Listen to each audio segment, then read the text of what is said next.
I always also say, don't stay near the Eiffel Tower. That is like one of the most searched things. Everybody wants to stay near the Eiffel Tower. There are two reasons not to. One is that half of the hotels with Eiffel Tower in their name are nowhere near the Eiffel Tower. So unless you know your geography well enough, people get suckered into this all the time. They stay in some place that's like 2 miles away from the Eiffel Tower, and it just has the name in the hotel. And then they're disappointed to discover, no, it's not near the Eiffel Tower. Secondly, even if you can stay near the Eiffel Tower, unless you really love the 7th, which is the 7th and the 15th, which are the Eiffel Towers in the 7th, the 15th is bordering it, have a lot to offer. They're actually really wonderful. The 7th is very old money. It's very like big boulevards, beautiful buildings. But the majority of the kind of stuff that I personally would love to do and that I recommend people do is nowhere near there. That is Jay Swanson, who's today's guest. He shares helpful, uncommon advice for travelers visiting Paris. It's consistently one of the most visited cities in the world. So I thought, well, it's well worth having him on here today. Chances are, if you're listening to this, you've either been to Paris or you're going to go one day. Some of the things he shares, where to actually stay, and how to meet locals, talking about the notable literary history. Where can you go to have a nice coffee and do some writing that is not your typical place, where to eat all the delicious meals, all the good stuff. But this podcast is about much more than Paris. You know, that's how we roll here. Jay actually spent 3+ years on Mercy ships. This is a hospital ship that travels from port to port around the world. We get into that in the beginning of this interview, and we talk about some of the intensity that came with that experience. You're living in this pressure cooker where everything does happen faster and slower.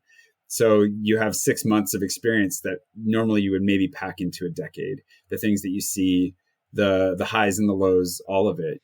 You'll hear about some of the tragic and magic things he witnessed during his time with Mercy ships and how those experiences still shape him today and led to this crazy life as an expat in Paris. Talk about his transition to quote-unquote regular life before finding that visa loophole that allowed him to move to Europe, how to make a living on YouTube with less than 100,000 subscribers, how he does that. Loads more. It's just a fascinating conversation, and I'm excited to share it with you. So buckle up, strap in. Thanks for being here, and welcome to the Zero to Travel podcast, my friend.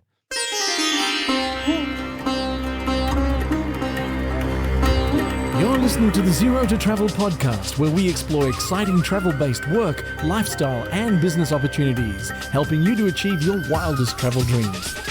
And now your host, world wanderer and travel junkie, Jason Moore. Hey, what's up? It's Jason here with ZeroToTravel.com. Welcome to the show. Thanks for hanging out, letting me bring a little travel into your ears today. This is the show to help you travel the world on your terms, to fill your life with as much travel as you desire, no matter what your situation or experience. Of course, today's guest, as I mentioned, Jay Swanson. He's an American writer and blogger. Came to Paris on this visa nobody ever heard of. He'll talk about that in the show. He then started his vlog, started documenting life in Paris. And this has led him to become a local, trusted travel expert. He shares some of those great recommendations with you today. Learn more about him at jswanson.me. That's where you can get all the links to his Paris in My Pocket guide, his popular YouTube channel. You get a behind-the-scenes look at life in Paris. Of course, plenty of local travel tips and all that good stuff. So check out that website. We'll link up to it in the show notes. Stick around on the back end of this show. I'll leave you with a great quote about Paris from somebody who, I can't believe I haven't quoted this person before. And I'll share one of my memories from Paris. It didn't take place in the city, actually. It could have taken place anywhere, but it took place in Paris. Fun little story. Stick around for all that on the back end. For now, please enjoy my conversation with Jay Swanson, and I'll see you on the other side, my friend. Cheers.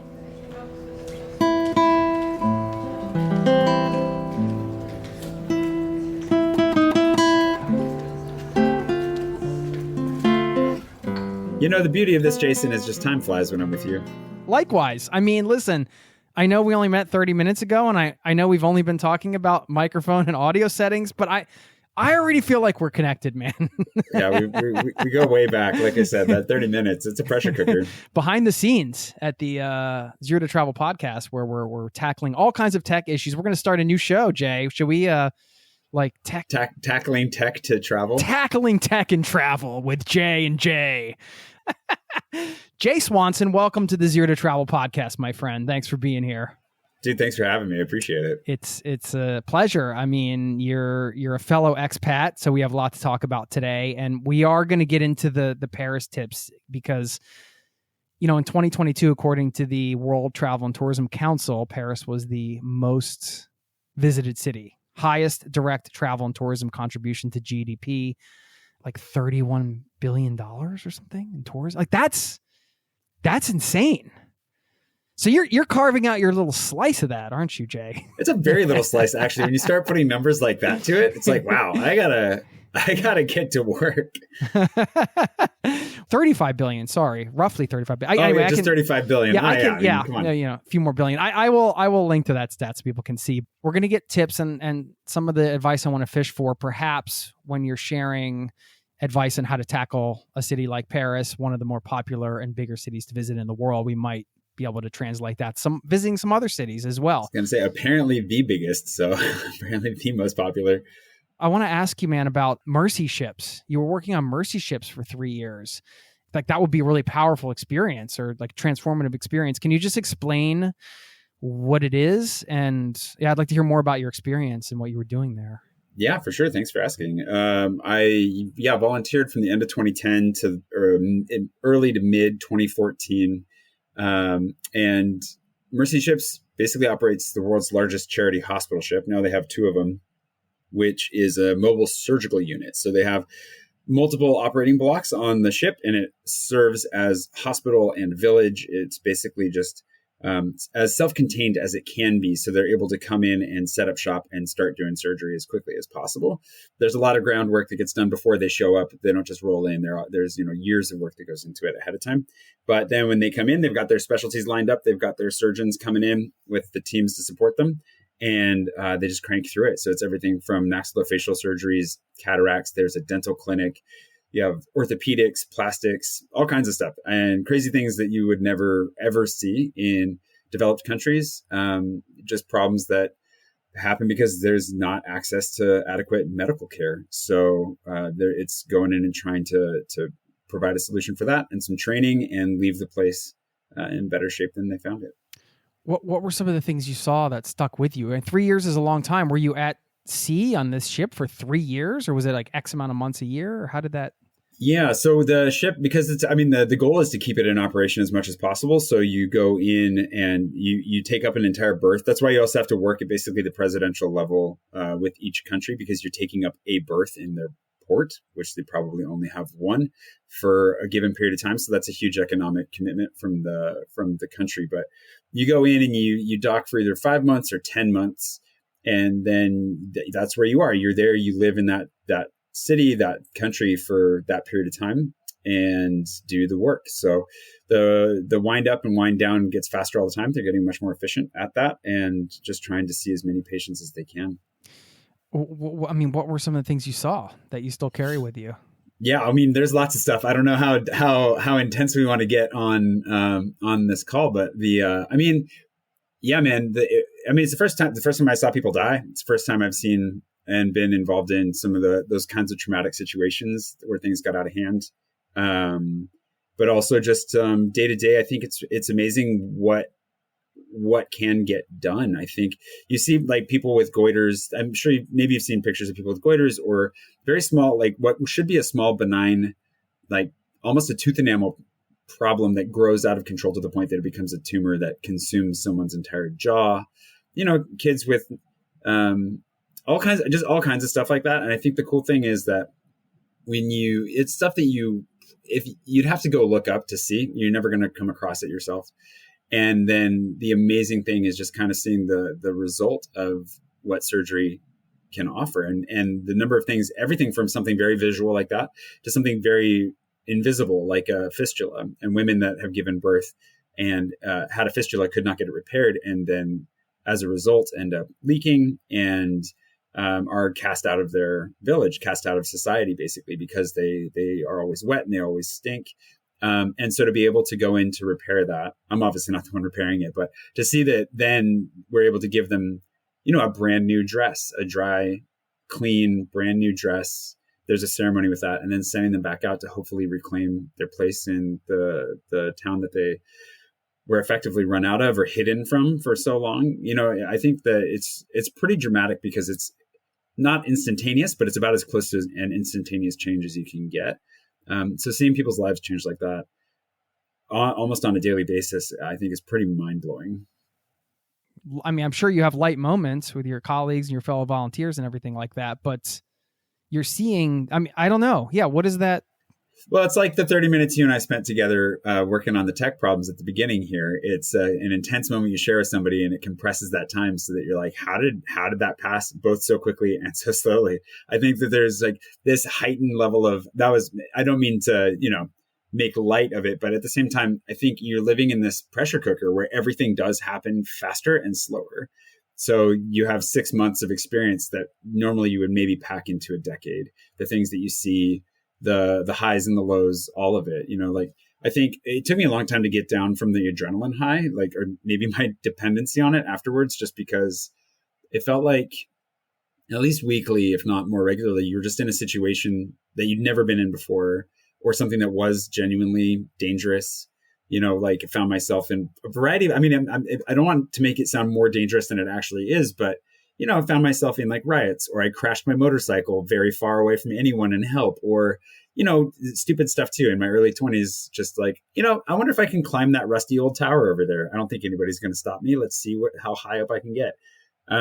So I think at the end of the day, there's a weird time compression that happens with all of that. And I think that in some ways I'm still decompressing from that. I actually just went to Freetown, which is the first city that I ever lived in West Africa. And it's still the most intense place I've ever been. And part of the reason that I wanted to go back was I had an opportunity. The new ship is there. I have some surgeon friends that are there and some other staff. And I promised them if it got there, when it got back, I would go back to visit. And for me, there was a lot that happened in Freetown. Freetown was a really great, but really traumatic series of experiences for me. And so I kind of wanted to go back just to see, is it still as insane as I remember it? Was that just baby Jay? Was that because I'd just gotten thrown in the deep end and I had no idea what I was doing? And it's very much like being a toddler. Like the first few months, I felt like I'm sure if any of your listeners have ever learned another language, when you start to immerse yourself in a language for the first time, like your brain power is so over exerted every day that you get to the end of the day, you just fall right asleep. And then you're kind of in this tunnel vision. So if you can imagine that, but like instead of it being a language, it's like the entire environment around you is completely new. The sights, the smells, the people, the everything. You're relearning so many things that you're not even aware you had to relearn. You just always took for granted. The first 2 months of that, I was just in tunnel vision. I would follow whoever was right in front of me that knew what they were doing and just do what they did and hope for the best. And so like, I'm really, I'm proud of that. And I'm glad that I did that, but it was a lot. And so I was just kind of curious, like if I go back, will my impressions of Freetown have changed? Will going back and not feeling that way, knowing that I can make my way around, that I'm effectively like an able-bodied and accomplished traveler at this point. How do I interact with this place that to me is the craziest place I've ever been? And it's still the craziest place I think I've ever been. But like, yeah, I definitely saw that growth in myself. But it's the reason why, like when I've traveled in India and so forth, I'm always like, I'm disappointed by the traffic. I'm like, you guys said the traffic was bad here. Like, what is this? So like, it's that kind of stuff where I'm just like, okay, like it's not totally crazy. It's not just me being a baby. That was definitely part of it. But like, yeah, it's still pretty bananas. Yeah. So you were going back to use it as a measuring stick, if you will, against your self-knowledge, perhaps. Yeah. Well, I think the only way you can tell if you're growing is by measuring, right? Like you can only, whether that's like emotionally or in some, like just how you react to things. Like if you come up against the same circumstances or the same environment, that's the only way to tell if you've grown. Because if your reaction is the same, then you haven't. If your reaction has changed, then you've changed and then you've grown. So I think for me, I'm in a place in my life where on the far end of the spectrum, it's equally uncomfortable, but on the far end of the spectrum, I went back for my 20-year high school reunion this year. And same thing. I was like, what is this going to be like? And who am I going to be in the midst of this? Like with all these, these kids that I grew up with. So I'm kind of in that place. Maybe this isn't maybe it's a form of midlife crisis. I don't know. But like, I'm just like, I want to know myself. I really want to know myself. And the only way to do that is by putting myself in, familiar, but not necessarily the most comfortable of situations. Isn't that one of the core underlying values of people that travel in the way that people listening to this show are or have or want to, the driving force to know yourself in a way? I would hope so. Yeah. I think for me, it absolutely has been. Yeah. How about you? Is that the way that you've approached travel? Yeah. I don't know. Sometimes it was a byproduct of travel. Maybe early on more, it was a byproduct. Then as it got later, the scale started tipping more in that direction, I suppose. I think that's true for me too, though. I think when I left, I always had the itch, and I wanted to go, I wanted to see. I don't think I recognized how much I wanted to know myself. And I definitely didn't recognize how much I was running from things that I couldn't or didn't know how to handle yet, So for me, travel was like, there was an adventure to it. There was something, I knew there was more to me, and I knew that I could not express that or be my fullest self if I didn't go. But at the same time, I think there were a lot of things that drove me to hit the road that I only became aware of much later. And I don't know if that's the same for you, but I imagine that in that process of self-discovery, it's almost like the value of travel reveals itself to you more after you've done it than on the front side. When you throw a hand grenade into your cultural constructs, it's kind of impossible not to find something in the rubble afterwards. The traumatic experiences in Free City, can you talk about any of those? Yeah, I mean, I can. I actually wrote about this in my book. I wrote a book about how I got to Paris, and it's kind of the anti-Paris book, because I think most people's Paris books are very romantic and upbeat and I don't know. There's a rose-tinted glass to it that chasing the literary dream and 100%. I'm going to be Hemingway, and it's don't eat pigeons. Whatever you do, don't. I think for me, I definitely been on this road to just figuring out who I am, and it's been a hard one. And one of the stories that I told in there was probably one of the most seminal moments of my Mercy Ships career. I know it was the turning point for the organization, because what they used to do in screening, when you're doing triage, when you're trying to find your patients, they would do these massive national screening days. So they would actually rent out or be given access to the national football stadium. So the biggest place that they could get for a couple of days, however long it took to a little more than that. Obviously, you have to lock it down and so forth. But the local police would help with that. And this is to determine who is going to be able to get on and get these free surgeries. 100%. That must be quite an event. Dude, it's really cool and really sad all at the same time. Right. You have to turn people away. I mean, that's gosh. And at multiple stages, there's multiple points of filtration of people that are increasingly experts. So the newbies like me, I wasn't actually doing it that day. I wasn't supposed to be anywhere near the front that day. But basically, and in the future, what I would do to help.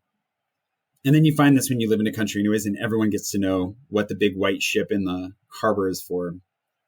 Everyone comes to you with their medical stuff. And so you kind of really quickly learn how to do that, be able to figure out yes or maybe or no, but also at the same time, you have to be yeah, I can't say yes. But I can get you in touch with the screening team and so forth. So the big national screenings, huge day, thousands of people. I think there were 6,000 or 7,000 people. I don't remember the exact number that were there waiting for us when we got there. So you start before dawn, you're shuttling people from the ship to the stadium. And the thing about Freetown, when I was talking about traffic, I wasn't kidding. It's gotten better this last trip. They've done a couple things to make it a step better in a lot of the city, but it was just bananas. So part of the reason you had to go before dawn was you had to get out before the city started. You had to move a lot of people to the stadium and then back and do multiple runs. So I started the day driving in, Land Rovers, taking nurses and whoever else to the stadium. And then I was supposed to be on this kind of I guess a musical team at the end. There were multiple stations. There was a prayer team that was there to pray with people who got turned away. And then there was a station for the music as well. And I don't exactly remember how the organization worked. I just remember being why am I here? I don't really play guitar, but they gave me a guitar, and now I'm supposed to sit here all day. This feels kind of tragic. And so I was at the end of the line doing that, and things just kind of started to fall apart. And they came in and they're hey, things aren't going well at the front. People are kind of agitated. we think maybe some music would help. Can you guys go like take your instruments and go like play at the main gate? So this is a main gate. How for much the guitar did you know how to play at this point? I mean, I could play my basic chords. Okay. You know? I could fudge it around like you, but I'm definitely not selling tickets. So like I got to the front and it was crazy. I was like, I thought I had this image in my head of like a gentle ramp of like, kind of like an entrance and people just kind of getting a little bit like, we got there and it was like a vibe of like of sheer desperation. Like it was that people, they had lines that had been created and were supposed to be maintained. Everybody had just crushed through those ropes. They were getting pushed from behind. What we found out later, which was not a surprise as I got to know the city, there are multiple police divisions, some of which only make their money like by enforcing whatever rules they decide to enforce that day. And so there were like cops on the outside that were just like beating people and like making it worse. That you had a bunch of former child soldiers in the crowd that were like maybe there for real reasons, but were kind of like there. They were hyping people up and getting like competitive about getting to the front. So things just kind of started to fall apart. And I just remember getting out to the front of that gate and being like, I do not want to be here. Like, this is not good. This is not safe. And somebody's like, we need a chair for the djembe player. And I volunteered to go get that. So I ran to go get the chair, just being like, what have we gotten ourselves into? And by the time I got back, everybody had been pulled back out because the press of the crowd had gotten all the way up to the gates. And if they hadn't pulled everybody out, then they wouldn't have been able to get them out. So they're like, well, just get up on top of the arch above the main gate and you can, play your music up there. And I was like, I can't hear myself shout. How is anybody going to hear my guitar? So we get up there and I just ended up like, and that for me, like just watching from that vantage point, watching everything just slowly devolve to the point that like people started like pushing and like shoving, whatever. It was, you couldn't call it a stampede because there was just so much inertia that the pressure built up on the doors below us that they broke through the locks and whatever had them pinned into the ground, and just a flood of people fell through to the other side. And so you have this stampede of people that run through. These guys that are riling the crowd up sprinted through like they'd won a race. And just people just piled up underneath us. And it was, speaking of time compressing, it was only a few minutes before we were able to get like the doors closed again and people back on their feet and in a line. And then there were 13 bodies on the ground, passed out. One of the guys died, unfortunately. He died before the stampede. Apparently he asphyxiated just being pushed up against the wall. He had some complicating health issues. And so like I was there and I'd had my, first aid, fireman's training, whatever. I was a trained firefighter for the ship. And so I, carried a couple of people out, put them in the safety position. And all that was just a few minutes, but it felt like an hour, and the whole morning went like that. We were there for a few hours and it felt like days. And so, just going from one thing to another. And I just kind of was like, well, I'm just a floater now. So I just started helping the leadership team, running around, directing people, evacuating people, running keys, finding things. And I ended up being one of the last 4 people to leave. Like after the riot police had come, they tried to instill more order. More people had broken through. Like things just kind of were steadily falling apart. And so I just remember we were in that last Land Rover out. One of the surgical teams had delayed as long as possible because they were still triaging people as best they could, like just trying to make sure that they could at least help some people. And I just remember being in the back of that. It was in like an open truck Land Rover with a bunch of the last of us, and just like the silence and like some, trying to crack a joke here and there or something, but it really felt like we were leaving like a war zone. Like we just exited a battle. Like I genuinely felt like somebody's going to start shooting. Like I have no idea what's going to happen, but something's going to happen. And so that there's so many stories that happened in the middle of that. There's so much that went into that, but that ended up changing how they went about screenings. Cause it was like, they're like, this isn't like, we have to completely reform the system. It's not safe. And they've done a good job of that. And I know some of the people that were in charge of doing that, but, there you go. I suffered from PTSD for a while after that. I had no idea that's what it was, but every time I left the ship to go into town for 3 to 6 months, I have no idea. My heart would be racing and I'd be on high alert, and it didn't change for a long time. Wow. So, you were at an event that caused a big organization to reform the way they do it. That kind of says it all, right? Like it was that bad. Yeah, it was my first one too. So welcome to the show. This isn't like you're volunteering at a community garden experience. You know, No, that sounds nice. Yeah, but yet you did this for 3 years, right? I mean, yeah. Well, why did you keep going? Joking aside, I think because there are so many dark jokes that I could make, but I mean, I can't imagine it's to climb more rusty towers. Oh, right? dude, I climbed so many more rusty towers. Oh, you did? Okay. Dude, I learned so much just from like how to the Brits call it blagging, like how to talk your way through anything where you're just like, nah, man, it's cool. Like, I'm fine. Like, I don't know, just coming up with whatever story to be like, I'm going to climb that tower. Yeah, aside from climbing towers, I mean, part of it. So the funny thing was that like I was already in a like kind of my crisis of faith. And I didn't know it. Everything was kind of coming apart for me in that arena. And what drove me there was partially, I mean, it was during the recession that I joined.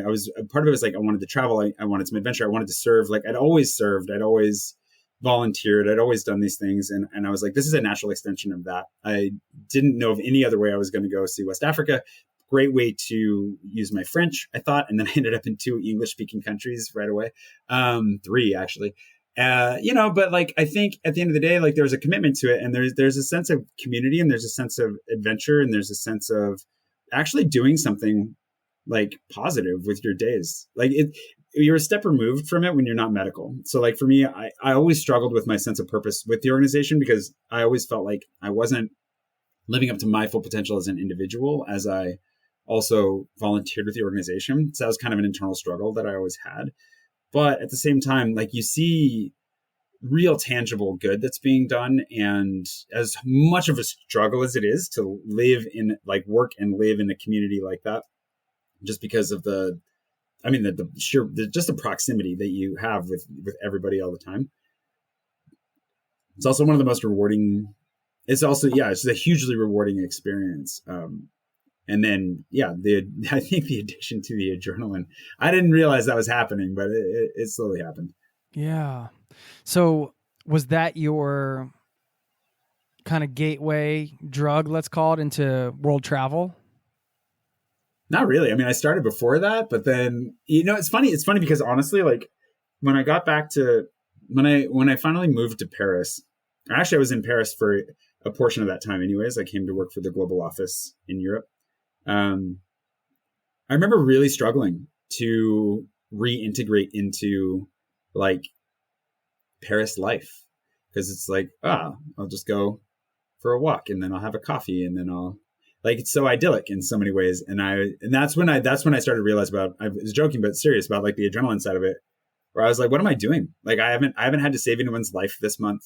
I haven't like nearly lost my own anytime soon. Like recently, it's just like, and you don't feel like whatever you're doing, at least when your days were like rushing by on that hospital ship, you're like, well, like I can see the actual output. Like I see the patients, I see literally the blind see, and the lame walk. And then you go to Paris and people are complaining about literally everything. And there's a huge contrast. And I struggled a lot because I went back to the States for 2 years after I finally finished my time in the Congo. And it was really hard. It was really hard to go back to just kind of regular everyday life. And it took me a while. So gateway drug, not really. It was almost like it was the biggest drug. And then the withdrawals were pretty rough. The transition from that environment to, let's say, a quote unquote normal life, if you're to use kind of those words, you were working, going to work, living somewhere, just kind of living the standard American way. Well, actually, I jumped right into a consulting gig. So I ran for a long time. I was on a plane every like 3.5 days for 2 years. And a travel job. You were. It was basically a travel job. I was working on electronic medical records for a chunk of time, which was also an interesting life choice. But it's still business travel, right? I mean, it was. Yeah. I was getting paid to see the country. I got to see most of the United States that way, which is really good. And I'm really grateful for that. But what I didn't realize was, again, like I was definitely like, I was not dealing with what I needed to be dealing with. Instead, I was just like hitting the road, like just keep on going. And I think that kind of colored my view of how, at least for me, travel. And I don't know if you've experienced this with the expat community or the immigrant community that you're a part of, but I think that there's a not not insignificant portion of us who have left because we don't want to look back. And I think that it's taken me quite a while to get to the place where I'm like, oh no, looking back is exactly what I need to do. Like I need to get this stuff figured out. I think that juxtaposition you described, where you were coming from now that you've painted that picture and getting back into like a business travel job or something like that. This is something I struggle with here and there, and I'm probably more than here and there, and I'm struggling with right now. It's this, because I live in Norway, it's a privileged society. And how do you reconcile this human suffering that groups of fellow humans have to experience and others get to live in a different way, that's so privileged? I can't get my head around it sometimes, man. I don't mean to have an existential crisis right here on the pod, but... And I broke the podcast just that quickly. This is the last episode that'll ever be recorded. Yeah. Yeah. No, I feel you, man. That's a big part of why I struggled with, with my faith. How do you reconcile the suffering, and on the one hand, I think that we forget that we don't choose this. We don't choose where we're born. We don't choose the family we're born into, the country, the society, the time, any of these things. We're thrown into it. So I think the hard, I've always taken it on myself. I've always taken huge personal responsibility. It's one of the big reasons that I went to Africa and volunteered 4 years of my life, was because I felt this burden to do something about it. And it's not that I don't think that that's okay, but I think I learned that at the end of the day, we should do what we can. We should absolutely be doing everything we can to alleviate suffering and poverty and all of these things. But unless we do that within ourselves first, we're not going to actually do as much good as we think we are. And so I guess the hard realization for me was coming to recognize I didn't love myself. I didn't treat myself well. I didn't deal with the poverty, both literal and figurative, in my own life. And that limited my capacity to actually have as much of an impact. So I think that's the first thing. And then Emily is going to end up listening to this at some point. My assistant and wearer of many hats. She's my right hand, but we have these really long debates about this all the time because I want to be careful. I can have a fairly cynical view of it sometimes, or maybe not cynical, but a little bit of a downcast view of it. And my focus is very much on okay, how do I help the people immediately around me? How do I help benefit the community I'm actually in? How do I make a real difference right here and now? And she does a good job of trying to re-elevate that to but then how do we grow that into helping the rest of the world? And so it's hard. I don't have an answer to it, but I'm definitely trying to find a good balance. Okay. So what you're referring to, it sounds like, just so I'm clear, is that this sort of internal struggle between, like you described your experience with Mercy Ship, kind of the immediate, I don't want to say gratification, but sort of the immediacy of being able to have tangible results, as you mentioned, seeing help, it's there, you're present, versus some of the stuff you're doing now, which is you're creating a video and putting it out to the world, and okay, this will help people, but you don't see them, and it's sort of hard to measure the impact. Is that the kind of thing you're referring to? The struggle? Kind of. I think in a way, my struggle, I definitely have a struggle with that. So you're hitting that on the head. I wonder if you feel that way with your podcast, actually, sometimes. I just try to create thoughtful conversations and hope that I just kind of trust that people will take from them what they need in that moment in their lives. And then it's really not up to me. It's just, let me just do my job. And that's my job, to serve the audience, and whatever that means to them that's kind of how I just, we make a podcast like this and then we just let it go, and who knows how it's hitting people's ears. You just never know, but I feel good about it. That's good. Feeling good about that's important. Yeah. And I think that it's really good to pull a Rick Rubin and be like, hey, I made it. That's the success. And then let it go. I am still burdened with a little bit of the way that I was raised, I think. And so it stops me from being quite as zen about it. And so I'm working on that. But I think kind of what I'm referring to is the way that I grew up. It is that thing of we're here to, it was a savior complex. It was we're here to save the world. We're here to save people and all this other stuff. And I think for me, I still kind of struggle with that to some degree when it comes to, the institutions that we have. I could go down a really long rabbit hole with this. So I guess I'll just take the easy road and say, yes, basically that's it. And I think that the struggle now is in that, how do you value the work that you're doing today? when it isn't as directly tangible, and also when it doesn't feel as like deeply necessary, you know, like if somebody doesn't find the best coffee in Paris, are they gonna be okay? Probably, unless they're Australian, in which case they might never come back. But like, you know, at the end of the day, like I guess it's taken me a long time to come back to recognizing the value of what I offer, and that's at no fault of my audience and no fault of the people around me. People have been lovely, and like I've gotten to know so many wonderful people and heard so many wonderful stories about how I've been able to impact their lives. I think it's just an internal thing where it is just that I don't value myself or my own work. And that's ultimately the work that I'm doing on myself to get to that place where I'm like, no, what I'm doing is good. And then I can be more Zen like you. And yeah. Well, I mean, don't give me too much credit, man. It's not like I'm not feeling that Zen about it all the time, but you just, like you said, I mean, you made the Rick Rubin reference. I mean, you just try to, make a thing that you feel good about, I think. And then that you feel is going to benefit others in some way and serve the people that are a part of your circle. And then you just kind of let it go, and it's really up to them how they take it in. But it's a real balance, you know, like you say, you got to fill your own cup, and that's a part of it. In order to like serve other people, you got to fill your own cup too, right? It seems to me that you get a lot of joy making these videos about Paris and talking about your love of the place you live and where you've built a life. And yeah. No, I'm lucky to do what I do. I stumbled into it, and very fortunate that it has panned out. And I think it is that thing where when I talk about filling your own cup, I think the reason is, for me, I grew up in a very self-sacrificial way. So it was like the only truly valorous way to serve was to sacrifice yourself, basically, to really pour everything out and leave nothing behind. And I've come to realize how much that's held me back. And so I used to say this, and it took me a long time to believe this, but you can't save other people from drowning if you're in the water with them. You know, like you got to get in the boat and then you pull them into the boat after you. And I mean, unless you're in a swimming pool, then you jump in the water and you pull them out. But if we're talking ocean metaphors here, don't grab onto other people hanging out in the water together.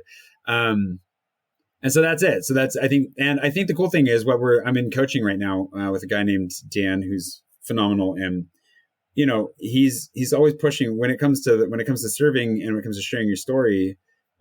You have to persevere through these things, and you have to figure them out so you can turn around and help the people that are a couple steps behind you. Right. So like that's the other part of it is like, okay, like this is my burden to bear. It's not everybody's, but if I can figure this out and work my way through it, that is also a way of serving, because now I can turn around and offer some hope and maybe some helpful tips to be like, hey, I made this mistake. If you want to avoid doing that, I would recommend it. So yeah, I'm wrestling with that a lot too, because it's like, how do you then, in a healthy, like really truly beneficial way, serve the community you're a part of and serve broader humanity as a result? Because I'm having to unlearn a lot of really bad habits around how I serve, and integrate healthier ones that then hopefully really do some good in the world. I'd rather leave it in a better place than I found it, but the jury's still out, so we'll see. It sounds to me like you've been doing that your whole life. So, I mean, I'll give you some props here from what I'm hearing. You also have to make a living, and ideally, I think there is something to, you know, you do something that's aligned with, you feel like you're serving some purpose, and then you enjoy it and you feel good about it, and then you're able to make a living from it also, and then you're feeling good in general about your daily life and kind of like how things are. And that matters too, you know, and just from a community level, to go back to that. I mean, you're walking out of your apartment or your house or whatever, and you have all these things that are working for you. And then you're giving off this, you know, good energy in your interactions. And I don't know, man, like, how do you measure these things? You know, it's impossible. Well, that's also part of it, right? Is it's like there's so much that is unmeasurable in being human. And I think that's where we come into a lot of conflict with the way our society is built, because everything's supposed to be efficient and put out like clean numbers and lead to profit. And it's like, well, maybe it's not all about that. Like I was thinking about that today because my accountant's kind of annoyed with me. he's French, so it's not entirely my Unexpected. fault. But his advice would definitely be, like, don't contract anybody in France. It's too expensive. It's a huge burden. Like, you got to do everything you can to keep people freelance and so forth. And that's, from a bottom line business perspective, yeah, that makes sense. Like, you don't want to make so much money and blah, blah, blah. Or you want whatever you want. You don't want to blow it all on spending, basically just handing it over to the French government. I get it. But you also have to think about your people. Like, it's a cost of, like, taking care of people. And if it's a goal of yours to then be like, no, I want them to feel secure and supported. I want them to stay. I want them to be a part of my team. Like, I want them to benefit from the fact that we are here in France, whatever it is. For me, that's then more of a goal. It's like, honestly, if that means I'm going to take home less of what little I take home anyways, like, if that means I'm going to take home less, that's fine. Because, like, ultimately, what is the point of having a business if not to build, like, a better community, a better team, to, like, keep the people that you love and enjoy close at hand? Like, I don't want to build a business just to extract as much profit from the globe as I can. Yeah, I'd like to make some money. Yeah, I'd like to buy a Paris apartment someday. No, that's not cheap. So, like, yeah, I'm becoming more of a realist about it for sure. But I'm trying to hold on to some of that idealism too, where it's like, yeah, man, like, I can annoy my very Parisian accountant, who will never listen to this. Please God, I hope he never listens to this. But like, I can make life a little bit harder for him and for me in order to make it a little bit easier for the people that are adding so much value to my life. Like, I don't know, man. I think that, like, we find ourselves in this place where everyone's just trying to get as much as they can and give as little as possible. And I'm trying to figure out, how can I give away as much as possible and trust that it's going to come back to me? Because I know I've said that before, or believed in that before, or whatever, but or said I believed in it before, but how do I actually live that? And I think then the cool thing is, even if you don't have a number and there's no easy way to measure it, at the end of the day, like, imagine 5 years from now being surrounded by people that you love and admire and you care about, and, like, you like, just have this extended family. Whether or not, obviously calling it family can be dangerous in today's age, but, like, you just have this extended group of people that love and respect you, the measure of a man, right, is taken by his friends, to misquote Ebenezer Scrooge, or at least the Muppet Christmas Carol. I'm not sure which, but, like, I think it's that thing. It's like, okay, like, who are the people around me, and how do we feel about each other, and where are we collectively going? What is our trajectory together? And I think that yeah, there's no way to measure that, like, directly, but I think you really can have a feel for that. And I think that's what's been driving me the most for the last couple of years. Yeah, it sounds to me like a healthy approach, really. Like, you're right. I mean, if you look at it from a status quo perspective, it might be, trying to suck out every last profit if you're looking at it from a business type of perspective. But this is why I think entrepreneurship is like travel, in the way that it kind of forces you to assess your values at some point, or answer some moral dilemmas or ethical questions. It's just like, scenarios arise when you're running your own show, and you just have to make decisions. And then inevitably you're running into your moral compass, or your whatever, questions around your core values, or whatever the case is. I think, like, as long as you're kind of aligning with your core values, then yeah, it's hard, because you take your practical mind and you can look at numbers and profit and all that stuff, but then you're trying to match that up and do it in a holistic way. I suppose it's not always easy.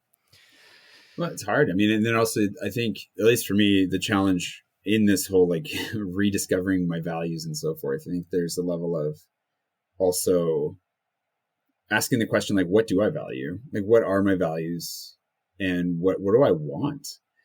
And it's amazing how those questions can actually be really, really foundationally, they can shake you. That's been my experience in the last few years. It's like, I kind of know what I want, or I think I know what I want, but no, like, specifically 20 years from now, where are you? What are you doing? How are you living? Who are you with? What does this all look like? Like, and it's incredibly hard, at least it was for me, to really start painting that picture and trying to refine it. So I think if you don't even know that, like, if you don't know where you're headed, how do you know if you're making any progress? Mm-hmm. Mm. let's talk about Paris. We're here to talk about Paris. I'm sure some of this stuff will circle back. But, this all ties in, man. I mean, this is why I wanted to chat with you about your experience, because I saw Mercy Ships. I had to think that just sounds like it was probably a very transformative, life-changing experience, which, as we all know, one domino leads to the next in a way. And here you are in Paris doing the work you're doing, and you can't say that you may not have ended up there without the journey beforehand. So I saw on your website, you said my life took some dramatic turns in 2016, and then you moved back to Paris in 2017 with no job on a visa no one had ever heard of. I mean, it's always fun to try to find a visa that nobody's ever heard of. Everybody wants to find the backdoor hack into living in some country. I don't know if that visa still exists, but you can share a bit about how you ended up there. And I want to get into like some core practical strategies, advice, travel tips, all that good stuff. Great. Yeah. I mean, 2016, the fun thing is that's when I started vlogging daily. And so if you want to go relive the joy of that period of my life, it was captured every day on camera, not necessarily well, but I tried. You learn a lot if you vlog every day for years, right? I mean, yeah, you learn the value of sleep. Yeah, I learned a lot. Yeah. No, 2016, basically I had 3 different ventures that I was had big irons in the fire. So I kind of I'd wrapped up my consulting gig, or was underway of wrapping that up. Like the work was kind of drying up, and I was not a huge fan of doing it anymore anyways. So I'd taken what I made and invested that largely into my writing. I wrote a lot of fiction, fantasy and science fiction. Back when I moved to South Africa, I made the commitment to write a book every year for 10 years. And then I was like, I'm going to write and publish this. I decided to self-publish because I don't do anything the easy way, because I just have to learn the hard way, apparently. So I was like, all right, well, I'm going to travel the country. I've got all these air miles. I'm also like, these guys fly me, quote unquote, home. And since I didn't have a home after living abroad for so long, I just went to whatever city in the country I felt like every weekend to visit friends and do whatever. So the perfect opportunity to go to like conventions, try to meet readers, I had this big project that I was doing. So I had this Kickstarter that was going for that. It fell flat on its face. I had a book that I had written for a publisher, one of 2. I don't remember if it was the first one or the second one. I think it was the first one that I wrote. I wrote for a publisher, and then they were like, yeah, no. And then nice guys. They loved. I saw them at a convention years later, and they were like, "Oh, we can't wait for the next one. It was so good." And I was like, "Why didn't you buy it?" And they're just like, "Oh, I just didn't have a slot for it for the market that year." But like, yeah, we can't wait to see the next one. I was like, "Cool. You could have told me that at the time, because it would have crushed my ego a little less." And then this tech startup that I put a lot of time and effort into, and that also failed. So that was at the beginning of the vlogging. In particular, that one I think was for sure on the vlog. And my whole life had just fallen apart. I overextended myself. Like I was in so much debt at that point. Like I hadn't realized I was not good at accounting and all of the reimbursements and everything. You just get kind of lost in the flow of it, using your credit cards to get those points and whatever else. And then re-leveraging whatever you did have to invest in the next business and whatever. And so I put myself in a really bad place. And everything, I was just struggling. I was struggling really hard. And when the tech startup thing was clearly not going to go anywhere, we launched a Kickstarter for that as well. It was a fun experience. Got to go to Taiwan, go to manufacturing, got to see a lot of really cool things. I was like, well, screw it. Like, I miss Paris. Like, I lived here once before in 2012, and I had a whole bunch of air miles. I had no money, but I had this tiny maid's chamber, which you can see behind me, that I knew I could sleep in. It was available to me. And I was like, screw it. I'll just go for 2 weeks. Like, I've got air miles. Let's just go. So I sounds like the romantic first arrival to Paris. Like, there it is. Yeah. It's the Hallmark version. Yeah. I'm just this poor country boy coming to the big city. And so I landed here and had a fun time. And one of the friends was like, well, if you can get back here, like, I'll get you a job teaching English. And I was like, cool. I'm American. It's not that easy. So I went back and I was looking at visas, and I ended up finding this visa, or I'd heard about it before. It was called Compétences et Talents, which is just like skills and talents visa. And it was good for 3 years. And I was like, well, I might as well try. Like, I don't think I'm going to qualify for this, but I might as well try. So I put my bid in for it. Like, I flew down to San Francisco. I used to live in Washington State.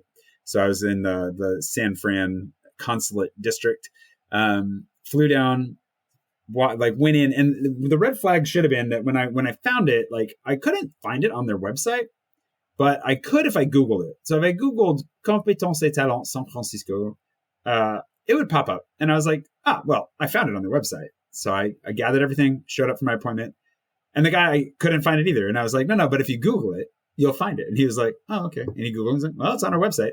So he literally copied and pasted it off of that page, printed what he copied and pasted out, and then processed my visa off that. And he's like, okay, we'll let you know. Meanwhile, I'm like desperate. I'm dying. Like I'm working whatever minimum wage jobs I can find. I worked a weird litany of jobs. I sold weed legally. I don't know if that I didn't want to. I'd never smoked it, but I was like, I will take whatever job. I put furniture together for a guy. I was doing all kinds of stuff. Just trying to keep it afloat. And I was like, where the heck is this visa? And then I found this email. Or maybe I emailed them actually. And I was like, hey, what's going on? And like, oh yeah, we already emailed you last week. And I was like, oh. Like, yeah, you're that visa doesn't exist anymore. Like, that's why we can't give it to you. However, there is a new one that's going through the process, and we could forward you on for that if you'd like it. We'll send you down to LA. And I was like, that is the single nicest moment in French bureaucratic history. Normally, they would have mailed my passport back with a Xerox of the guy's middle finger, and that would have been it. No explanation, nothing. Just you, here you go. So I was like, yeah, please send it to LA.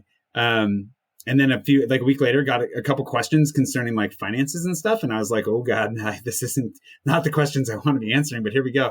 And then they sent this very badly worded email that basically made it sound like, if you were going to land in France, when would you like to arrive?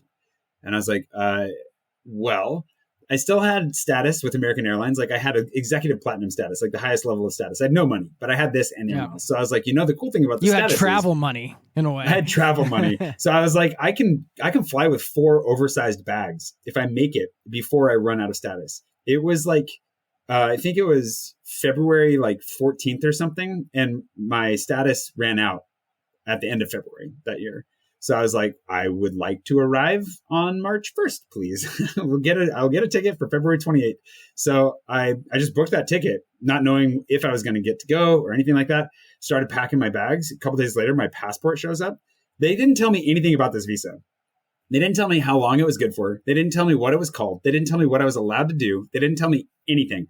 The first time I saw it was when I opened it up, and I found this big fat visa in my passport, and it just said Passeport Talent. And I was like, is that redundant intentionally, or is that the name of this thing? I don't understand.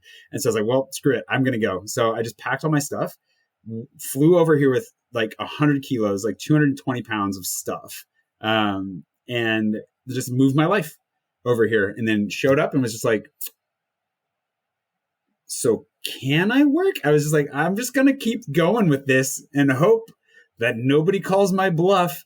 And so this is like that episode of Seinfeld where Kramer just shows up to work where he doesn't really work, and he just keeps showing up. Or there's another one with Georgia where he just pretends it never happened, he never got fired.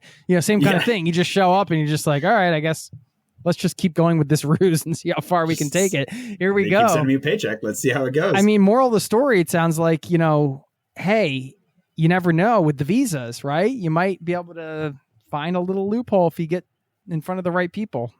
Yeah. And the very much the right people. That was really lucky, because later it's turned out to be, so it took a year to finally get it solidified. And I suffered the most abuse from the immigration system, because I had to go in every 3 months for a year and sit in this room. Everybody, if you've ever moved to France, any of your listeners that have ever lived in France have had to go to a place called the prefecture, which is the police headquarters, because they're in charge of immigration for whatever area you're in. They're going to process your visa. And I had to go, and they put me in this room off to the side, whatever, with a bunch of people that I guess had been deemed undesirable. And every time I went up, they would just be like, we don't know why you're here. Why are you here? What are you doing? Why did they give this to you? And I was like, I know as much as you do. Aren't you supposed to just stamp it? Just give it to me. Hours. I would spend 8 hours in there, and it was just misery, absolute misery. So that happened for a year. And then finally they were like, you're not even supposed to be here. You're supposed to be in a different office, because they didn't know. When I arrived, I wasn't kidding when I said nobody had heard of it. When I arrived in France on March 1st in 2017, I got to go through like the fancy line and stuff for like the last time in my life. And I got up to immigration and she looked at my passport and then looked at me and then looked at the visa again and then looked at me and squinted and was just like, "You're lucky you're American." And then hand wrote the information off the visa down and gave it back to me. She's like, "I don't know what that was, but like, welcome to France." And so I was like, okay, and came in. And then for a year with the people who are supposed to know what they're doing, immigration wise, they just like looked at me like, "We don't understand why you're here. We don't think you deserve to be here. Why don't you go back to where you came from?" And so then finally a year later, a complete year, like I did not get that visa finalized for almost exactly a calendar year. It might've been exactly a calendar year. Again, that's in my vlog if you really want to go suffer with me. But I finally, they're like, you have to go up there. So they put me up in the room with all the people with the fancy, like white people jobs that like, these are all like teachers and financiers and I don't know what. And the head of that department came in and she was like, "I've heard about you." And like takes me to some like desk no one's using, sits down, goes through my whole dossier. And thankfully by that point, like my YouTube channel had started to gain a little bit of traction. And like I'd applied based on my writing, which was tenuous at best. And then I think my YouTube stuff kind of saved me. She's like, "Yeah, I get it." Like, she's like, because I was teaching English, I was translating and doing voice acting. I was doing all this stuff just to survive. Like I wasn't making, enough money anywhere because I was still under a mountain of debt. And she's like, "Yeah, I get it. Okay, you can stay." And all so right. that was my romantic meet cute with France. I mean, you had the talent visa and then you just had to get there and put your talents to use and eventually it paid off. Congratulations. I mean, yeah. Speaking of blagging, see all that climbing up rusty towers? Just got to talk your way through, man. Just got to don't back down. Yeah. Just believe you belong. All right. Well, we're going to tackle trip planning. And again, maybe along the way, you can keep your ears open if you hear any kind of universal advice that can help you plan to any popular big cities. I'll focus on Paris, of course. And we're going to go through some of the things like, where should we go? What should we do? We're going to talk about off the beaten path type of activities, maybe things. I'm going to ask you if things are maybe overrated or underrated, where we should stay and things like that. But I want to start where perhaps these destination type of episodes should always start, which is how you meet locals. Because I feel like in my experience, at least, whenever you meet a local early and they take you under their wing or something, whatever plans you made completely change in like a great way, right? Like you still might go see the main sites you wanted to see, but you end up doing a bunch of things that you wouldn't have ended up doing and end up at a bunch of like bars or restaurants or whatever that you wouldn't have ended up at because you're with a local and they're like inviting you along, tagging you along. Of course, that's like the travel experience, one of the ones you want to have, when you're traveling. So maybe we can start there because the perception of the French is that they don't like, well, Americans specifically. I'm just stereotyping here. I'm not saying it's this way. You can tell us, it could be standoffish or whatever the case is, If you don't speak French, you're not going to get anywhere, all that kind of stuff, don't even bring up the freedom fries. That's an old reference, but all right. So yeah, this conversation is over. So let's start with connecting with the French. How do we do that? That is hard. I would not start there personally. Well, we're starting there, Jay. Come on, get on board with this. I'm on board. I'm on board with helping people succeed at having a great time in Paris. And well, the thing is that it's changed a lot. Paris has changed a lot. When I first lived here over a decade ago, like English was a lot harder to come by. People were way less willing to meet you in the middle and try to help you out with that. And now, especially with like the younger generation, like millennials, Gen Z, like people are going to be very ready to way more often, especially in Paris. They're pretty excited to speak English. Not everyone. I'm not going to go on a limb and say everyone is, but like people are a lot more thoughtful and like ready for that than they used to be. English has made its way into the popular culture so much here. It's crazy. It's changed a lot. So it's definitely a different landscape. Some of those stereotypes are unfortunately going to ring true to some degree, but there's like a good cultural reason below that. One is that like they don't hate Americans. They love Americans. It's just like Americans and French don't always interface properly. And that comes down to like the number one thing that I would always tell anyone to do when they come to France, which is you have to say bonjour. If there's any word you learn before you come to France, that's it. You just have to be able to say hello bonjour in French. Fun to say too. Bonjour. It's so much fun to say. You can make it sing-songy. Yeah. You can like overemphasize the R to try and get that to work. You can like, there's so much you can do with it. Yeah. And the thing is that with the French, like their businesses, their restaurants are an extension of their home. There's an element of that where like you are coming into my home. So there's a politesse that has to start. And that is just by acknowledging that by saying bonjour. Whether you're in a bakery, a restaurant, a shop, wherever it is, that's where you start. And then things will warm up pretty quickly. What most people, when they run into problems meeting French people, it's because they don't start that way. They jump right into business or they ask a question or whatever it is. And they skip that magic word. And then the ice starts to form. So I'd say it forms pretty quickly depending on who you're talking to. So like that one word will make a big difference.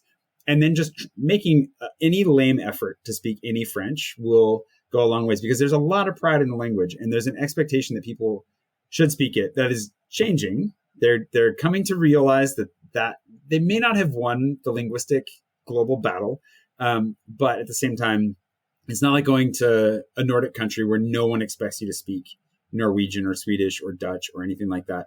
They're just like, no, you have to speak English. We get it. The French aren't that way. So I think just that one word will change your experience. And then as far as meeting people goes, and actually the reason that that's also culturally more challenging is because the French have kind of three circles of friends. By and large, this is a generalization, but they have the friends they grew up with, the friends they went to secondary school with, or whatever, college, whatever we call college. I don't even know if we call it secondary school. I'm lost. And then they have their work friends. Those are the three groups of main friends that they have.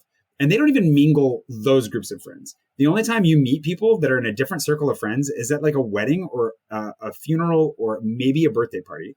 But even then, they'll probably have different birthday parties for different groups of friends. They just don't mingle. So you go to a bar in France, nobody's there to do the small talk. You stand in line to get a croissant. Nobody wants to hear the joke that you're going to make when you're like, hey, that one looks like a cow. I don't know, like whatever it is, like the stuff that you do as an American, at least, stuff that I used to miss about just like sharing random jokes and comments and whatever.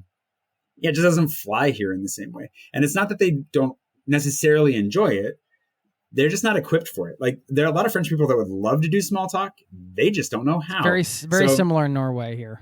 Yeah. Yeah, absolutely. It makes you feel a little bit like sad and lonely sometimes, doesn't it? Yeah. Yeah, it does. I miss the American small talk. Yeah. You never thought you would, but then you're like, wow, yeah. I miss this. Then you live abroad long enough and you're like, is this for real? Like, then you become a little more European and you're like, right. Why are these people talking to me? I don't understand. Yeah, but I mean, that's a great tip. Just bonjour and start there and kind of build the connection. And, we can all learn a simple few phrases, even if that phrase is, I'm sorry, I don't know how to speak French, but yeah. Well, as a visitor, that's what I was going to say. Like the tricky thing is that, so all that cultural pretext was to say that the easiest way to mingle with people that live here is probably going to be in a more English speaking environment to start. Like if you want to find a buddy who's going to take you around, you're more likely to do that like at an Irish pub than you are in like a wine bar. Because in the wine bar, again, people aren't going to be turning and talking to you. And you might be able to break that down if you're a friendly, outgoing person and you're polite and you don't speak too loudly, like you make yourself, you're just your charming self. You might meet people everywhere you go because the French are open to meeting people. They do like travelers. They love it when people try to speak French. And like the more that you can sing whatever praises of wherever it is you are, everybody loves that wherever you're going. Like if you go to any city in the world and you tell them how great their city is, they're going to love that. They're going to start telling you how it's not great if they're Parisian, but like they're also going to like they're really going to appreciate that. So like I guess maybe the thing is if you're going to meet French people, you just have to be ready to be a little bit more muted culturally than Americans tend to be, just to not scare them away. And then be generous and put in the extra effort up front and see what comes back to you. Because then there are so many great stories of people meeting local French people when they're here. And half the time, I don't even know how they did it. And it's just like, this is amazing. Like you just gotta kind of approach it a little bit differently. Yeah. It's so true that when you compliment somebody's town, whether they are going to go against it or not, it is a great way to either get people excited or create a conversation. Okay, so where should we stay and what should we do? 100%. One last point on those staying and doing, though, is that also ask questions. Like if you'd be surprised how many good conversations can start just by saying, hey, you live here. Where should we go to do X? Yes, absolutely. Even if you know the answer, even if everybody you know exactly loves to what give you're their gonna do. personal recommendations. You get excited Everyone about loves it. It giving gives their you good recommendations. vibes. You know, you're like, oh, I had this experience. You got to have this. It's great. You know, 100%. I loved being here. And I love being here. I want to know more. Where would you go? What would you do? And I think that's actually the fastest way probably to start both. You'll start making inroads that way faster than any other way probably, is just to start asking questions. So where should you stay and what should you do? For me personally, I always say stay central. Like draw a circle around Notre Dame and stay there. So that can be in any of the first six arrondissements. And then that's probably the best. If it's your first time in Paris, that's what I would say. I always also say don't stay near the Eiffel Tower. That is like one of the most searched things. Everybody wants to stay near the Eiffel Tower. There are two reasons not to. One is that half of the hotels with Eiffel Tower in their name are nowhere near the Eiffel Tower. So unless you know your geography well enough, people get suckered into this all the time. They stay in some place that's like 2 miles away from the Eiffel Tower, and it just has the name in the hotel. And then they're disappointed to discover, no, it's not near the Eiffel Tower. Secondly, even if you can stay near the Eiffel Tower, unless you really love the 7th, which is the 7th and the 15th, which are the Eiffel Towers in the 7th, the 15th is bordering it, have a lot to offer. They're actually really wonderful. The 7th is very old money. It's very like big boulevards, beautiful buildings. But the majority of the kind of stuff that I personally would love to do and that I recommend people do is nowhere near there. It's not the most vibey, fun, like forward-thinking, best food, best drinks, best coffee kind of arrondissements. So the Eiffel Tower is a place you go visit it, but you time it so that you don't have to eat anywhere near it. The last thing you want to do is be hungry by the Eiffel Tower, because you're just unless you want to eat a crepe, that, go for that. But otherwise, yeah, I wouldn't do that. Okay. All right. What should we do? So many things. Yeah. What do you like to do? I mean, what are you into? that's always the question. But, outside of the obvious things, let's say when people are planning a trip to Paris, they're probably going to see Notre Dame. They're going to go to the Eiffel Tower. They're going to go to the Louvre. Most those likely. are all worth it. I would say that it depends on how long you're in town for. So there are certain things that, like, if you're here for a very short period of time, I would definitely pick the one thing you have to do and then maybe just see the rest from the outside. Obviously, Notre Dame, you can't see from the inside right now. We're hoping by the end of this year. Macron's promising for the Olympics. We shall see. But in the interim, I think there are very few things that like Paris does that are oversold, depending on what we're talking about. The Champs-Elysees, I would avoid. You go see the Arc de Triomphe and then skip the walk down the hill, because like it's just a strip mall at this point. It's nothing special. They wrote a song about it a long time ago, and it lost all of its credence from there. All of its credence, you know what I mean? All of its credibility. I'm personally, for me, like I like to travel by coffee and food and drinks, and then sprinkle the monuments and whatever else in between. And if I only see a couple of like the big things in any city, I'm generally pretty happy as long as I had a good time wandering on my own. So for me, like part of the reason I say stay central is because you're going to get a lot of very easy walking access to a lot of things that you're going to want to see. The Louvre, Notre Dame, the Luxembourg Gardens, like so many nice things. You'll be in the Marais within 15 minutes of walking, like you're going to be able to see a lot of great stuff. But then you want to go north, and you want to get into the right bank. You want to get into the 3rd arrondissement, the 10th arrondissement, the 11th arrondissement. That's where all the good food is.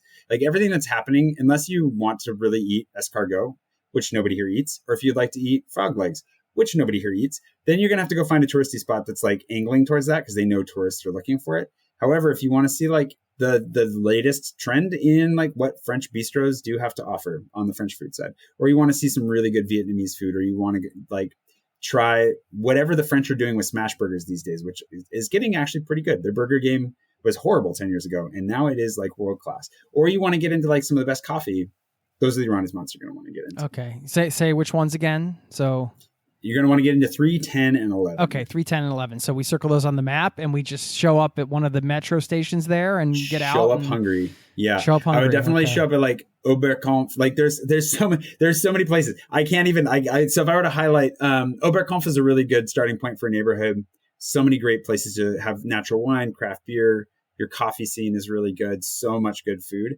I would just drop a pin on that, and then you're not gonna go hungry. Okay, if you're gonna do, and I find this is something, I don't know if other people do this, but if you're traveling on a budget, but you might have like one splurge meal where you're just like, I'm going to go all out and experience this. Like, not that you're not going to eat out other times, but you're going to go nuts with one. Like, you're going to spend a good amount of money. You're going to go to an expensive dinner.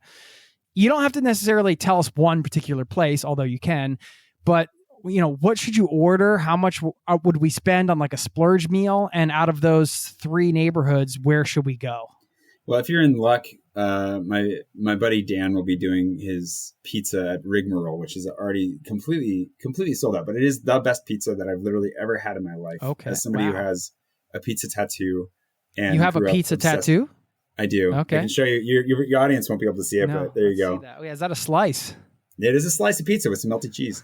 Nice. It's my sister and my sibling tattoo. Did they have the same one? Yeah, we have she and I have the same tattoo. I have it. I have the circle around it. She doesn't. I love it.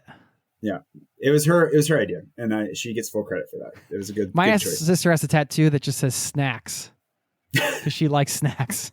That's amazing. I kind of want a snacks tattoo now. That's incredible.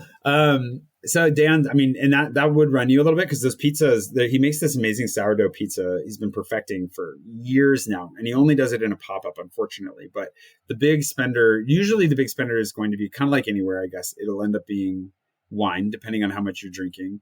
Wine can get pretty nuts, especially if you like natural wine. It can get silly pretty quickly. I mean, conventional wine can as well. But I would say that like the prices have gone up with that experience. I don't know what they're doing this time around, but like we would spend about $60 a person with a few bottles of wine and like enough pizza to leave us all feeling pretty ashamed of ourselves. And now it's closer to probably about 80 euros a person. So it's not terrible. Like, honestly, like if you were to go Michelin star and whatever else, you could probably end up spending $100, $200 a person pretty easily. But where you end up really paying is alcohol if you're going to be drinking a fair amount. It's really easy to eat in Paris for like, without alcohol, it's really easy to eat here for $40 a person and feel like you've splurged. What was the name of the pizza place again? Well, so it's hosted at Rigmarole. Oh yeah, okay, Rigmarole, that's right. Yes, which is right next door. They have an ice cream and natural wine spot a couple doors down, which blew up on TikTok last year, and that's called Fol de Rol. That's also very good. If you like ice cream, if you like wine, yeah, you're not. I don't know if you're going to find a better combination in Paris. That's going to be a spot to go.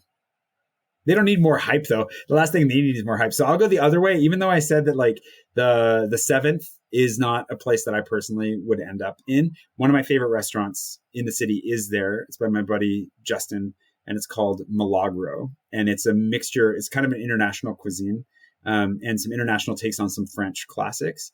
He got his Michelin reference this last year. And it's in my video that I did on the 7th, this last run. But it's cool because I actually used to highlight his cafe that he has because he's got the best breakfast burrito in town just around the corner at his coffee shop called Zia. And then if you go into Milagro, which is around the corner, years ago, like when I was vlogging, like he had just gotten the space, they were doing a demo. So like you can go back and see old videos where we're walking through and the place is just trashed. And now it's a Michelin referenced, super awesome restaurant that also is going to be really good and also is probably going to run you $60-$80 a person unless you go crazy on the wine, but super worth it. And his whole staff is super friendly, and he's just he's an American, he's from New Mexico, and just such a good experience. You know, if you want to tap into the vibes of the literary world, the historical epicenter of expat writing, or we all know the writing history in Paris it runs pretty deep. And let's say you just want to, you're like, it doesn't matter if you're a writer, you want to sit down in a journal, or you want to write a postcard or the next novel or whatever. You just want to soak up the vibes and try to like get them in. Where do you go to sit down and have a delicious coffee and write a postcard? And write a postcard? Yeah, let's say anything. Write anything, really. Plan out your next version of your life. I thought we were going to write the next write a postcard, write the next novel, whatever. It doesn't matter. You're just going to sit down and you're going to put pen to paper.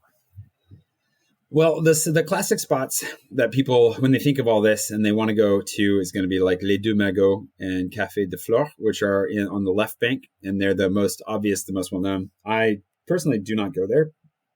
They are They are nice. Actually, to their credit, because we also often kind of pick on them a little bit. To their credit, their service is really good. Like their staff are great. You'll spend like €6 on a croissant or something ridiculous. Like I think I got a croissant and a coffee, and it cost me 12 or 14 euros, something obscene. So not worth it. But that's so what typical Norwegian prices. prices. Yeah, exactly. We don't spend in kroner here. So so I would say like if you want a place that's actually like fairly chill, you're going to get good coffee, but we can try to stick to the left bank because you probably have like a vibe. You want to be on the left bank at this point. I guess I would probably go with, there are a couple of spots that come to mind, but I would go with Strata on the left bank. The reasons being, so Strata has 2 locations. One is on the right bank, and it's very Marais, very like small, low ceilings, kind of dark, not a lot of natural light. I like it fine.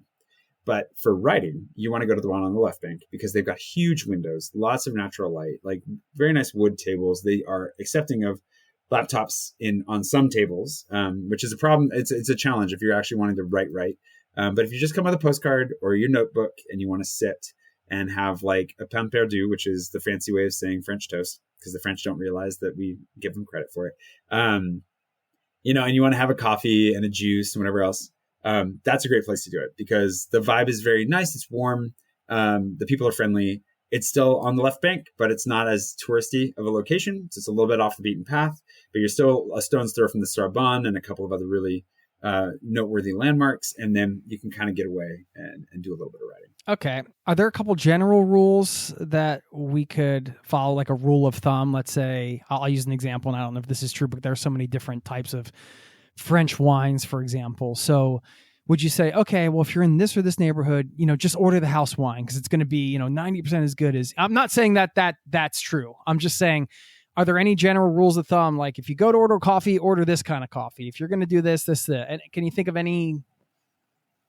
Yeah, it's tough because I have become a total specialty coffee drinker. Like I can enjoy like an espresso on a terrace wherever. So I guess that'd be kind of, there's an inversion there. So if your audience is into coffee, you can kind of only get one half of the best world when it comes to coffee. So on the like general French bistro, cafe, corner cafe, whatever. If you are anywhere from Starbucks and up as far as your expectations go, like bring those expectations down. There's not going to be a caramel macchiato, no pumpkin spice. And if you're a specialty drinker, yeah, good luck getting a good cup of filter or like a flat white, whatever you're looking for, ain't going to happen. However, the coffee will be hopefully passable. It's the environment that you're there for, and they will leave you alone. Like you can sit there with your cup of coffee. You can write on your postcard. You can watch the world go by because people watching is one of the number one things to do when you're in Paris. They literally set up the chairs on the terrace, all facing out, so everybody can do the people watching. That's the way to do it because it's not going to be that expensive. You can get a cheap espresso. Man, I can't even speak French or English anymore. And in all of that, yeah, you'll be well set up and well left alone. On the other side, there are some really great specialty coffee places that you can go and get like a great cup of coffee, a great flat white, whatever it is you're looking for, without the caramel macchiato pumpkins. You're gonna have to go to Starbucks if you want flavors.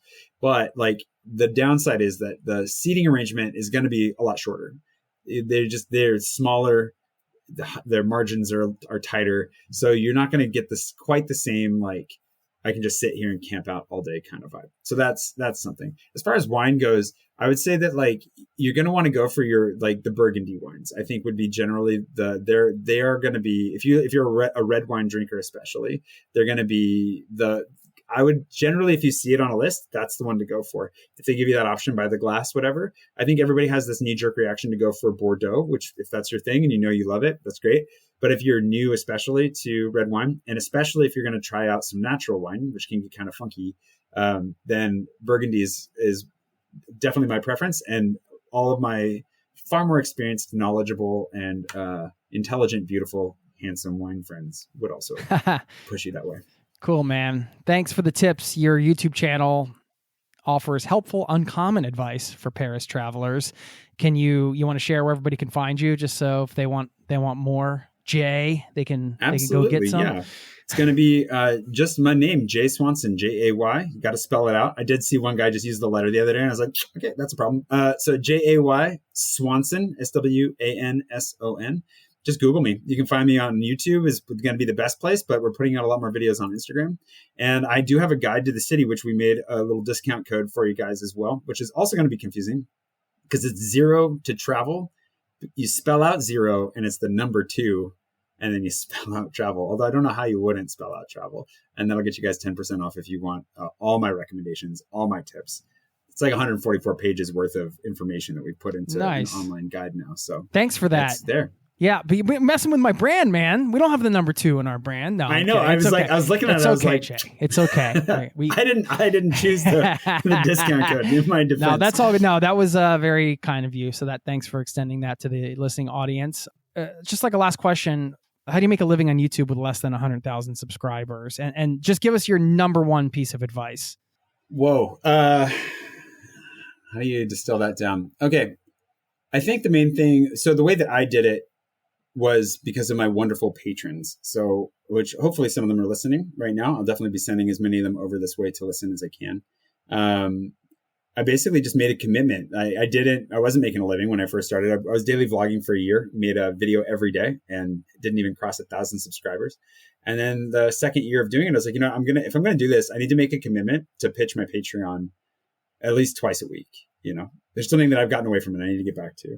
And just slowly but surely over the course of the time, people did. So I've never made a huge amount of money on YouTube, but I made enough to get by and then more than enough over time. And so now it's between that and selling my guide, like you just hopefully you offer real value to people, whether that's Paris tips or something emotional. And then, they support you in turn. That's always going to be the hope. So cool. Can you leave us with a famous Parisian saying or anecdote or quote or something that we can carry with us the rest of the day, let's say? Sure. How about the motto of the city, which I will not try to say in Latin because I don't think any of us know how, but it basically translates to tossed but never sunk.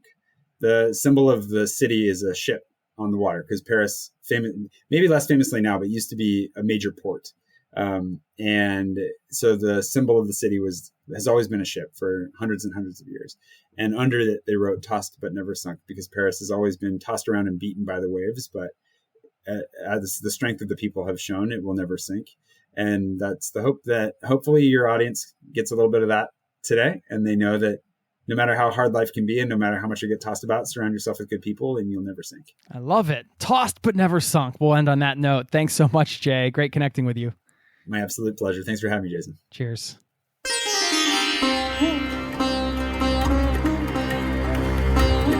There you have it. Thank you to Jay for stopping by the show. One quick reminder before I share a personal story from Paris. If you have not gotten on our newsletter list, you can sign up over at zerototravel.com/newsletter.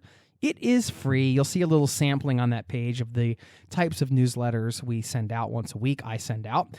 So if you want a little bit of extra travel gold, some musings, some destination ideas, all kinds of stuff, you can sign up over there. It's free. Okay.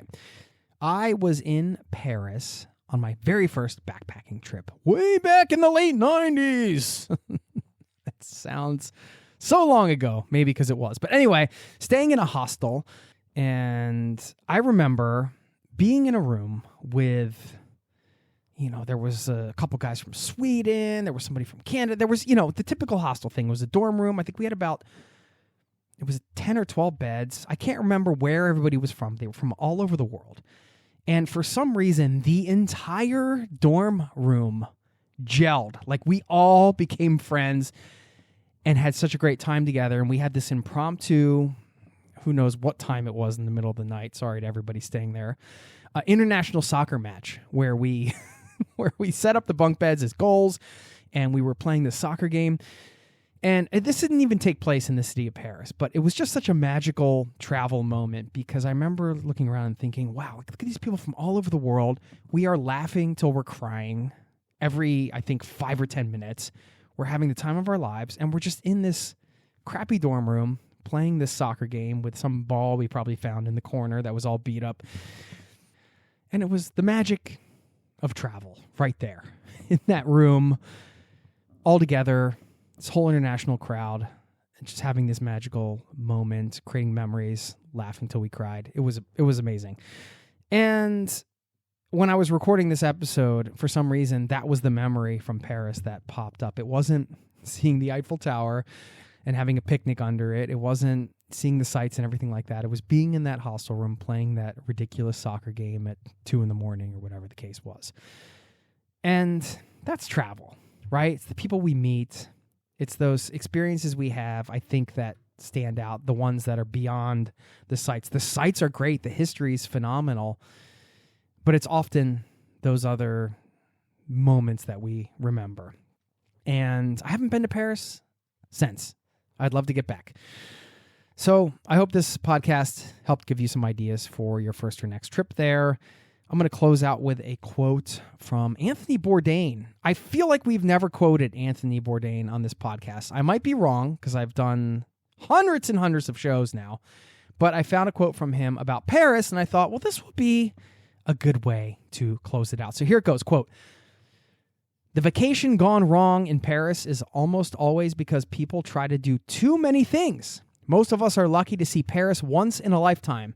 Please make the most of it by doing as little as possible. Walk a little, get lost a bit, eat, catch a breakfast buzz, have a nap, try and have sex if you can, just not with a mime, eat again, lounge around drinking coffee, maybe read a book, drink some wine, eat, repeat. See?